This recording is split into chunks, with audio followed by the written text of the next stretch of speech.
खिलाफत हज़रत उमर बिन ख़त्ताब के दौर में फ़ौजी फ़तूहात एक वाज़े निज़ाम के तहत हुईं। जंग का आगाज़ किसी एक शख्स के फ़ैसले से नहीं होता था, बल्कि मदीना में मरकज़ी मुशावरत के बाद किया जाता था। हर फ़ौजी मुहिम के लिए एक कमांडर मुकर्रर किया जाता और उसे साफ हिदायत दी जाती कि कहाँ तक जाना है और किन हुदूद में रहना है। फ़ौजियों को हुक्म था, अवाम को नुकसान नहीं पहुँचाना, औरतों और बच्चों को हाथ नहीं लगाना, इबादत गाहों को महफूज रखना और माले गनीमत में खयानत ना करना। जंग के दौरान सिपा सालार कासिदों के जरिए मदीना को हालात से आगाह करता था।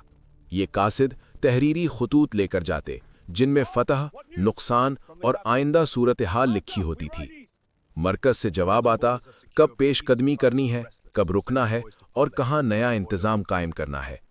शाम के महाज पर अबू अबैदा बिन अल जर्राह और खालिद बिन वलीद ने क़यादत की। यहाँ यरमूक ऐसी बड़ी जंग हुई जिसने शाम का रास्ता खोल दिया। मिस्र में अमरू बिन अल आस ने फ़ौज की क़यादत की। मकामी आबादी से मुआहदा हुआ, जिसकी वजह से मिस्र बग़ैर बड़े खून खराबे के इस्लामी रियासत में शामिल हुआ। इराक़ में साद बिन अबी वक्कास की क़यादत में सासानी फ़ौज से मुकाबला हुआ। कादसिया की जंग के बाद इराक़ में इस्लामी नज़्म कायम हुआ। इन फतूहात की बुनियाद सिर्फ जंग नहीं थी, बल्कि नज़्म, कानून और मरकज़ से राब्ता था।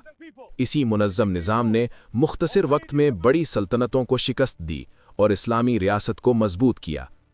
हज़रत उमर रज़ियल्लाहु अन्हु की 10 साला दौरे खिलाफत में कितनी जंगी हुई हैं, देखते हैं अगली एपिसोड में।